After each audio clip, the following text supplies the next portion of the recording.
În regiunea Asia-Pacific se proiectează în ultimii ani o umbră tot mai întunecată dinspre o superputere înspre restul statelor de acolo. Democrațiile sunt greu încercate, iar provocările pe care le au de înfruntat anumite țări se accentuează. Cea mai bună soluție în fața unor astfel de sfidări sunt parteneriatele între cei care au probleme comune, dar și cu aliați care pot ajuta la menținerea echilibrului de forțe. Japonia este unul dintre cei mai vechi parteneri ai NATO în zonă. Discutăm cu Hiroshi Ueda, ambasadorul japonez la București, despre cât de rapid se schimbă lucrurile din mai multe puncte de vedere în vecinătatea țării sale. Sunt Cristina Cileacu. Începe Pașaport diplomatic.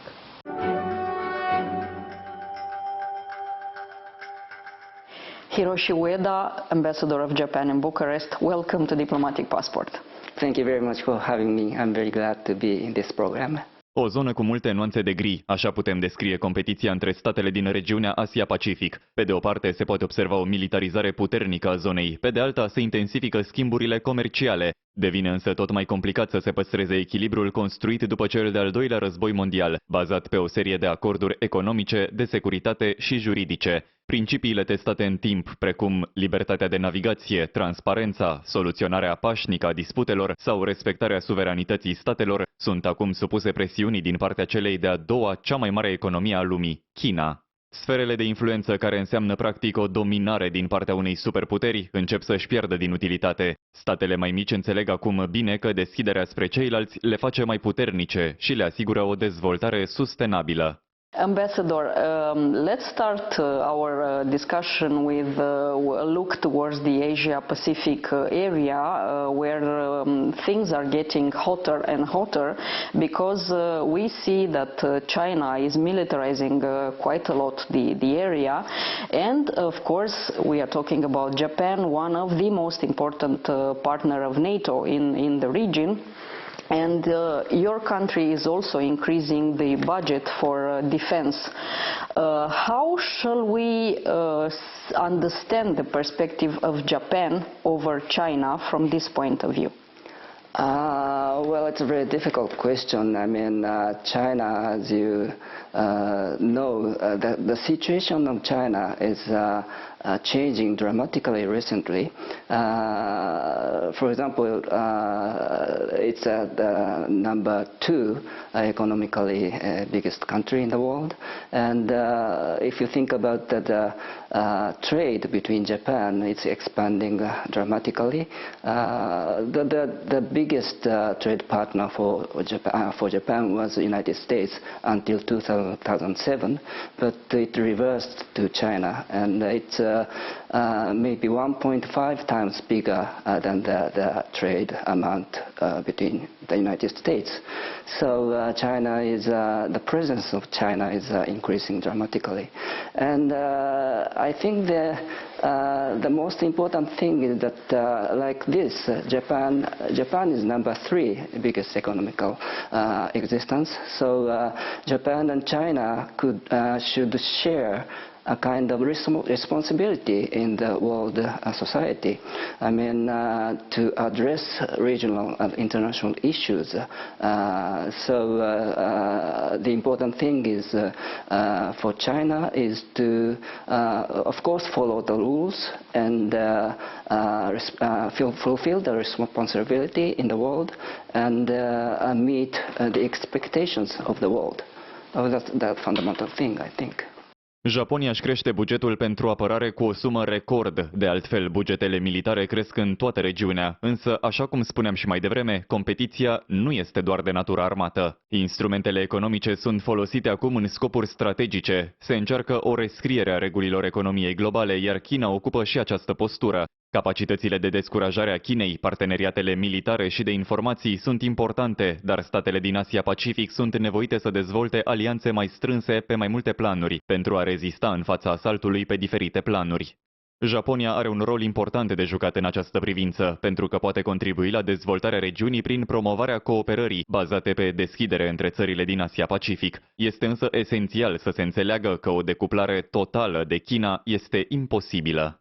From the military perspective, considering the fact that your country will increase its budget to a record high, I should say, when it comes to defense itself and help the NATO allies in front of China, how shall we see this situation, which is new in the region? Well, I mean, the relationship with NATO, for example, it's very good now. I mean, for us, NATO is very reliable and, in a sense, natural partner.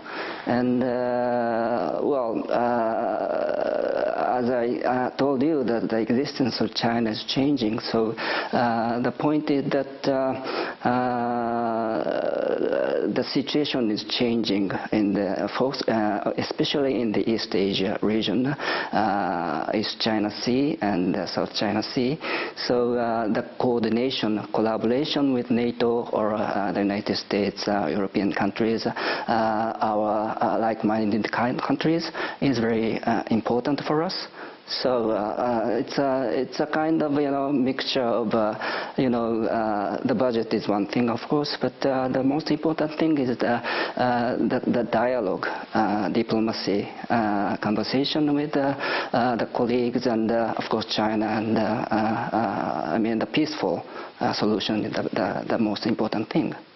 Japonia are un guvern nou care schimbă stilul de abordare al problemelor vechi. În regiune s-au dezvoltat mai multe alianțe și una dintre cele mai des pomenite în ultima vreme este așa numitul grup Quad, din care fac parte Japonia, Australia, India și SUA. O prioritate a acestui format de lucru este securitatea spațiului cibernetic. Asta nu înseamnă că restul de state din zonă nu participă la acest tip de colaborare, pentru că este domeniul unde China știe să își impună voința și are și capacitățile să facă acest lucru. Japan, since we are living in the 21st century, is increasing also its collaboration with other countries in the region when it comes to cyberspace. And recently your country signed an agreement with Vietnam on this topic as well. Since China is considered a threat when it comes to cyber by a lot of countries in the world, how is Japan seeing China from this point of view? Well, I mean, not only cyber security issues, the whole issue, the existence of China is quite big now. So, as I told you, China, the important thing is China to comply with the rules and meet the expectation of the international society. Well, cybersecurity is also, we need the cybersecurity, of course, but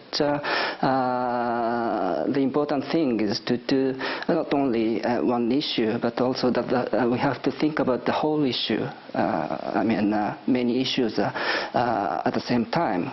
Regulile internaționale, ordinea internațională, au la bază o serie de valori democratice. Aceste norme sunt acum o țintă pentru regimuri care vor să impună autoritatea în fața liberalismului. Poate că și transformările care au loc în lume, din diferite cauze, altele decât cele politice, cum ar fi pandemia de COVID-19, migrația din diferite zone sărace spre regiunile dezvoltate, noua revoluție industrială sau schimbările climatice, ajută acest model autoritar să fie mai vizibil. Oamenii vor stabilitate, vor dezvoltare și dacă pentru asta trebuie să suporte diferite constrângeri din partea unor guverne, par dispuși să plătească prețul. Acesta este însă punctul cheie în care democrațiile lumii au de dus bătălia de anduranță. Diferența de context nu trebuie să modifice sistemul de valori care ne asigură pacea de la finalul celui de-al doilea război mondial.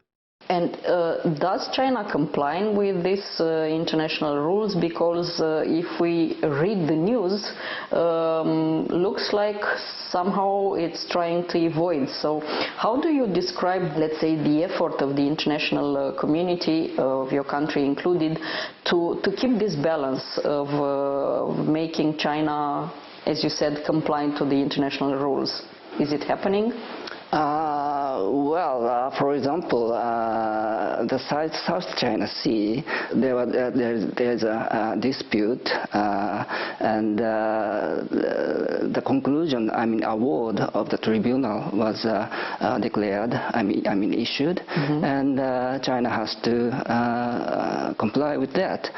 and also there is a unilateral attempt to change the status quo by force and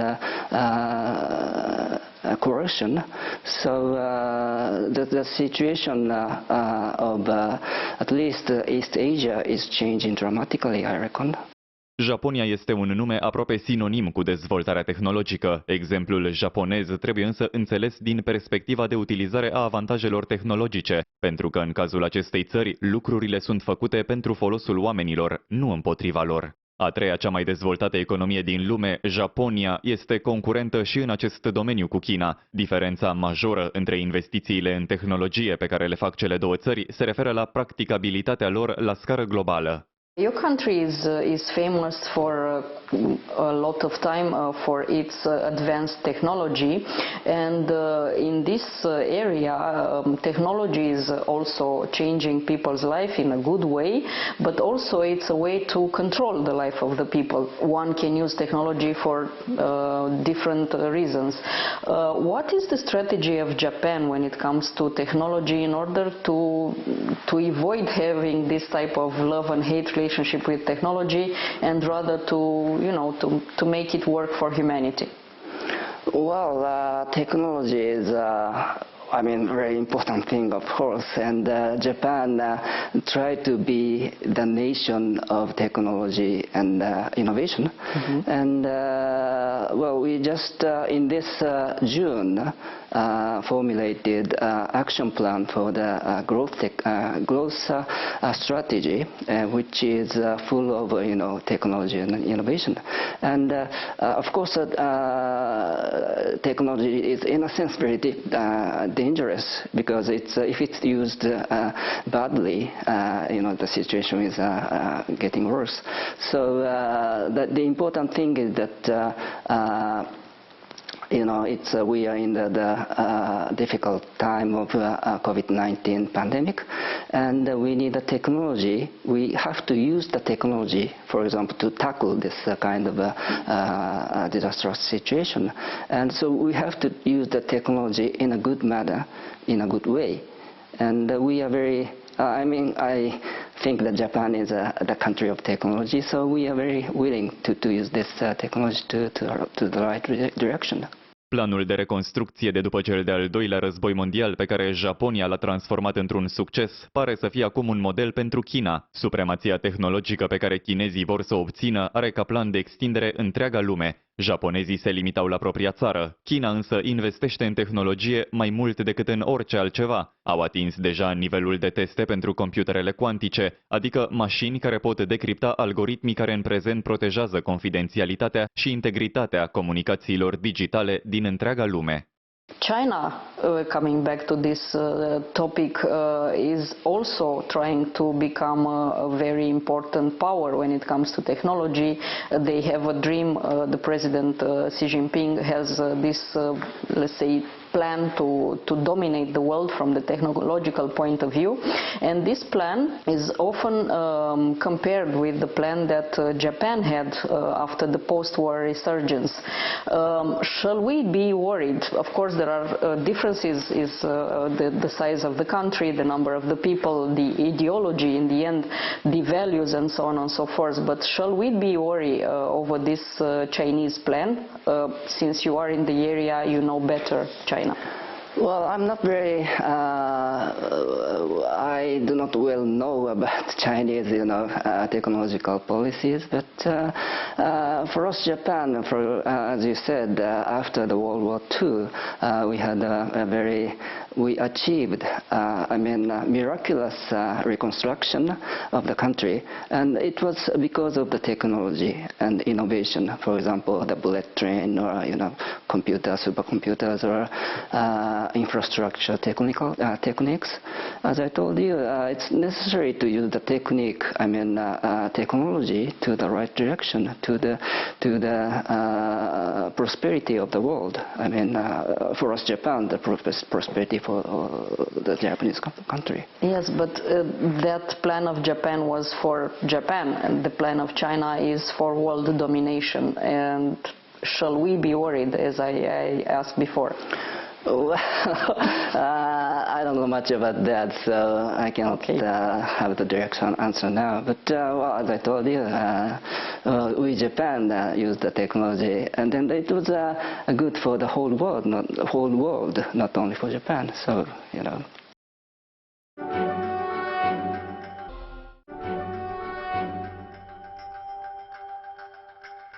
You are ambassador in Romania in a year when our countries are celebrating 100 years of diplomatic relationship. So I have to ask, first of all, how is this translated in present, this 100 year of good relationship between us? And also, what is the mandate of your mission here in Bucharest? Well, yeah, this is the year of the centenary for us, Romania and Japan, and I'm very honored to be appointed the ambassador here this year. And my mission is, of course, to make the relationship with Japan and Romania better and better. And well, 100 years is a very long period, and of course there were times, I mean, the closeness of the relationship differs from time to time. For example, during the World War II period, the diplomatic relation was suspended. Mm-hmm. But recently, I mean, after 1989, the communist regime was toppled, and 2004 you entered the NATO, and 2007 to the EU, and especially recently the relationship is becoming better and better. For example, in 2018, then Prime Minister Abe visited Romania for the first time as a Prime Minister of Japan, very first time for the Prime Minister of Japan. And next time President Yohannis came to Japan in return. And we are planning this year, I mean now, the strategic partnership to launch very soon. So the relationship is getting better and better, and I feel Japan here in Romania very much, you know. How come? How do you feel Japan in Romania? There are many functions, you know, events, ceremonies held concerning Japan. I mean, mm-hmm. Japan-related events are held, and also, for example, martial arts tournaments are, you know, played everywhere. And also, you know, manga, anime, oh, yeah. And also food. It's splendid. I mean, I've been here for 1 year now, and I do not miss Japanese food at all, because there are many special, I mean, good Japanese restaurants here.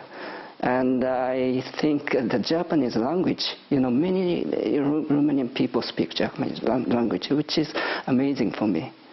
So the relation is getting better and better. Japan is also the main Asian investor in Romania, and one specific area where you are present is infrastructure. And just to give an example to our viewers is the Brăila Bridge that is building by a Japanese company. What are the plans you have? You said about the Brăila Bridge. It's a very significant project because in 2019, Japan and EU has concluded connectivity and quality infrastructure agreement, and it's this Brăila Bridge is connects not only Brăila and Tulcea, but also connects the Black Sea, Romania, and the non-EU country Moldova. Mm-hmm. So it's a very significant project for the Japan-EU agreement. So it's you know, I'm looking forward to the next year, which when the bridge will be completed. Well, you said that you are in Romania for 1 year and you don't miss Japan, since you feel it here. Yeah, yeah. But what else besides Japan, I don't know, like or dislike, let's say, in Romania?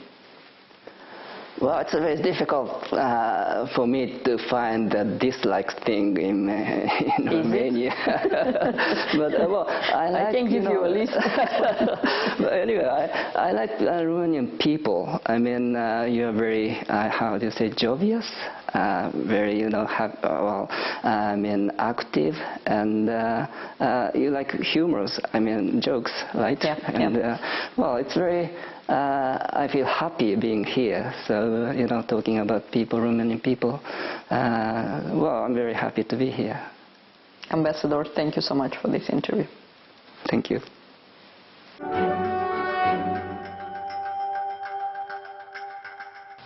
Atât pentru astăzi, dar rămânem în continuare online pe pagina de Facebook a emisiunii și pe contul nostru de Twitter. Revenim cu subiecte noi din lumea diplomației și a politicii externe, vinerea viitoare de la 11:30 și reluare sâmbătă de la 22:30. La revedere!